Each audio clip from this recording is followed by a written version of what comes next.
Nuhisha umukunzi wawe byinshi nawe azaguhisha byinshi. Nta mabanga akwiye kuba mu rukundo. Urukundo rwakagombye kuba rugaragara neza uko ruri. Washaka kubeshya nawe ukabeshywa byinshi. Ni byiza rero ko mucana itara mukamurika hagati yanyu mu mitima yanyu, kuko igihe cyose muzuzamo umwijima urukundo rwanyu ruzayoba. Ese uri umuntu ufite amaso angahe ku buryo ushaka kureba mu mwijima? Ubwo bushobozi ntabwo mwene muntu afite. Niba ugira ngo rero urukundo rwawe rube urukundo rwa nyakuri, canamo urumuri, kuramo ububeshyi, kuramo ibinyoma, urukundo rwawe rugire urukundo rwera. Igihe ushaka guhangika no kubeshyabeshya cyangwa upirata, ntabwo bizaguhira.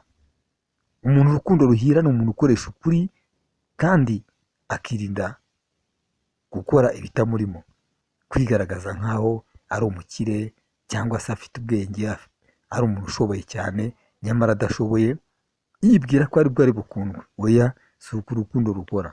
Urukundo rwo dore ibya nyabyo, rushaka ukuri, vugisha ukuri, garagaza ukuri, intege nke zawe zerekane, wijya kwihisha. Iyo uri ku mugaragaro haboneka abazagukundira uwo uri we.